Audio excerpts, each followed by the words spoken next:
Bonjour, bienvenue sous cette nouvelle capsule sur l'eau alcaline ionisée. On va parler aujourd'hui de la deuxième partie sur l'hydrogène moléculaire. J'espère que vous avez apprécié la première partie, en tout cas j'espère qu'elle était claire pour vous. On va aujourd'hui regarder ensemble comment finalement on peut produire cet hydrogène moléculaire, quels sont les différents moyens de le faire. Alors je vous le rappelle toujours en début de capsule, vous le savez, je ne suis pas médecin, donc je ne ferai aucune allégation thérapeutique sur cette chaîne. Vous savez, l'eau alcaline ionisée n'a pas vocation du tout à être un médicament. Si vous êtes malade, bien sûr, c'est un professionnel de santé qu'il faut voir.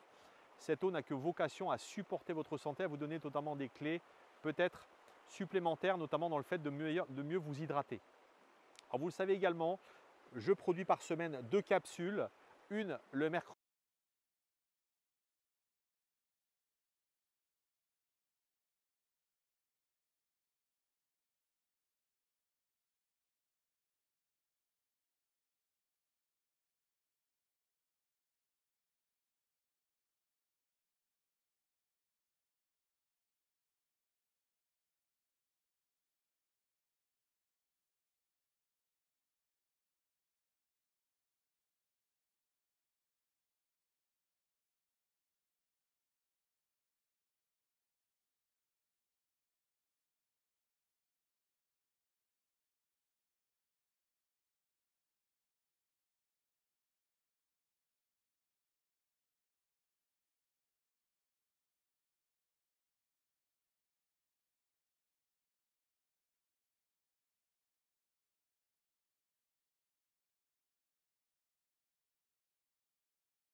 Que vous connaissez.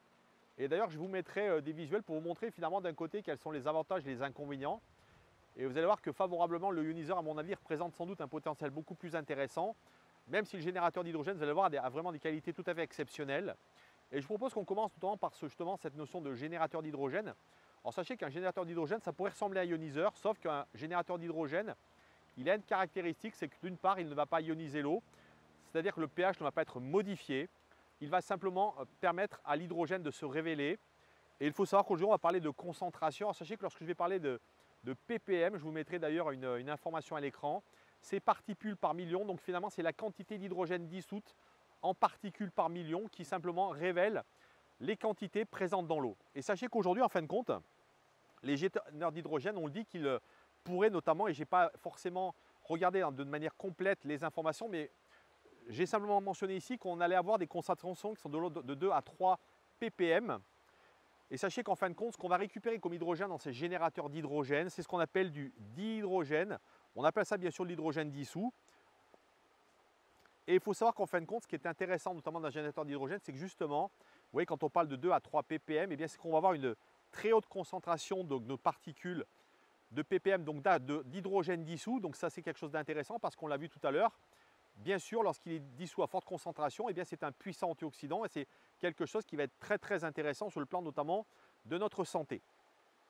Alors ce qu'il faut savoir par contre, peut-être le bémol, parce qu'effectivement, sachez que lorsqu'on produit notamment dans ces générateurs d'hydrogène de l'eau, donc cette eau hydrogénée, en fin de compte, on a un débit d'eau qui est très lent. Et pour vous donner une idée, c'est que certains appareils, on vous le dit, pour produire 0,9 ppm, donc moins de 1 ppm, donc moins de 1 particules par million, donc cet hydrogène, il leur faut plus de 5 minutes. Et écoutez bien, pour avoir une concentration à 1,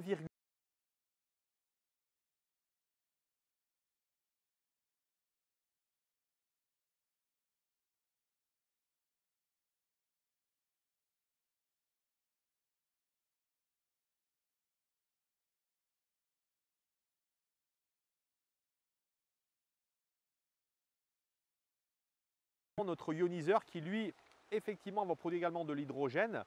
Mais on va voir que la différence finalement se situe dans le fait que comparativement à un générateur d'hydrogène, un ioniseur d'eau, sachez-le, lorsque ces ioniseurs ont été conçus notamment au Japon, en fin de compte, ces ioniseurs étaient essentiellement conçus pour avoir un traitement du pH, donc pour modifier le pH de l'eau. On a découvert finalement, je crois que dans les années 90, que finalement l'hydrogène était notamment dans l'eau ionisée un aspect qu'on avait complètement oublié, qu'on n'avait pas forcément compris.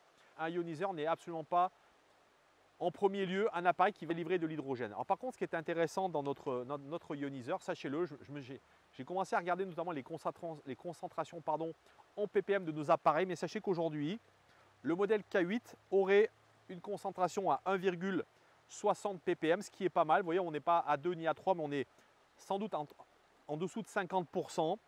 Une SD501, c'est 1,22 ppm. Donc vous voyez qu'on est largement au-delà de 1 ppm. Alors sachez que je ne sais pas forcément ce que ça représente sur le plan santé, mais sachez qu'en tout cas, on se rend compte que finalement, lorsqu'on a la combinaison de cette eau avec la ionisation, on obtient quelque chose de ce combo très intéressant qui, notamment grâce à sa concentration, fait qu'on obtient une eau très antioxydante. Ça, c'est notamment, vous le savez, la qualité première de l'eau hydrogénée, c'est d'être un puissant antioxydant. Ce qui me semble également de dire aujourd'hui, c'est qu'un ioniseur, comparativement à un générateur d'hydrogène, c'est qu'il va permettre d'avoir, vous le savez, toute cette multitude de pH de 2,5 à 11,5, donc qui va vous permettre que ce soit pour boire de l'eau, pour également faire un usage pour votre peau, pour votre maison, pour faire du nettoyage notamment de légumes. Donc je pense qu'à ce niveau-là, le ioniseur finalement à lui seul concentre beaucoup plus de qualité que simplement un générateur d'hydrogène. Alors sachez-le, les générateurs d'hydrogène, c'est comme les ioniseurs, il y en a à tous les prix, je vous invite à aller voir sur internet. Sachez que c'est quelque chose qui démarre juste, donc il y a beaucoup de publicité.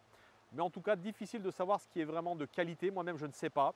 J'ai trouvé certains sites qui vous expliquent notamment le principe de fonctionnement. On a deux manières de produire de l'hydrogène aujourd'hui, soit un générateur d'hydrogène, et on vient le voir dans notre ioniseur, qui lui produit naturellement via la ionisation cet hydrogène dissous, cet hydrogène moléculaire. Alors en dernier lieu, j'aimerais simplement évoquer une chose que vous trouverez d'ailleurs sur Internet aujourd'hui, qui est le fait qu'on puisse se dire aujourd'hui qu'il y a une polémique notamment dans le fait qu'on puisse, sur certains sites, lire que l'hydrogène moléculaire notamment, et je pense d'ailleurs plus particulièrement peut-être aux générateurs d'hydrogène, puisque vous l'avez compris, on a une concentration beaucoup plus importante de dihydrogène que dans de l'eau alcaline ionisée classique. Bien effectivement, il y a cette polémique, et d'ailleurs, vous voyez qui revient un peu sur la même ligne que l'eau alcaline ionisée, où on vous dit qu'il ne faut pas en consommer de manière régulière. Pourquoi? Parce qu'on vous dit que ça pourrait effectivement poser problème. On vous dit que notamment, il est très important de ne pas sursaturer notre terrain en hydrogène, puisqu'on a également de notre côté de l'oxygène, et qu'il est important de garder cet équilibre.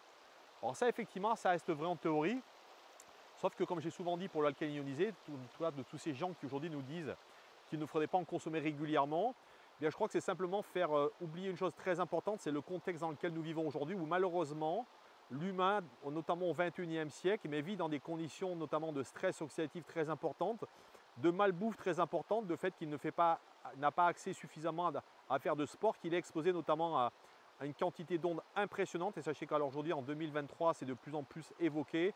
On parle notamment en ce moment beaucoup de la 5G, des Wi-Fi dans nos maisons. Donc sachez que tous ces éléments, malheureusement, contribuent à créer dans notre corps une véritable problématique sur laquelle il faut trouver des moyens pour lutter. Donc vous voyez que finalement, cette polémique peut-être sur l'hydrogène, sachez qu'il faut absolument chercher à la modérer par simplement l'observation de ce que nous vivons aujourd'hui et avoir, comme je dis toujours, beaucoup de bon sens et de comprendre quelle est la réalité de notre monde. Même si encore une fois, je ne prétends pas détenir la vérité, ce n'est que la mienne. Et en tout cas, ce n'est que mon analyse qui, j'espère, que vous trouverez notamment cohérente. Voilà, alors vous le savez, l'eau alcaline ionisée, elle a trois caractéristiques très intéressantes. La première, c'est une eau alcaline, c'est-à-dire c'est une eau qui va contribuer comme un buvard à éliminer l'excès d'acidité dans votre corps.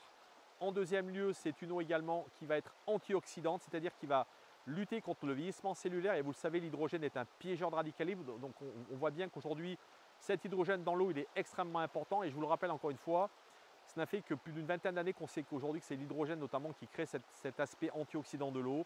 Et en dernier lieu, c'est une eau microstructurée. C'est une eau qui va véritablement nettoyer vos cellules, mais également permettre aux nutriments d'être mieux assimilés et surtout d'avoir une meilleure digestibilité.